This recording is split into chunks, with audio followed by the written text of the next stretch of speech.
আজকের তারুণ্য সমাবেশ আপনারা অবগত যে আজকে লোকে লোকারণ্য হয়ে গেছে।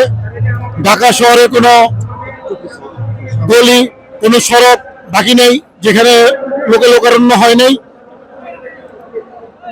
আমরা তরুণরা আমাদের সাথেই আছে।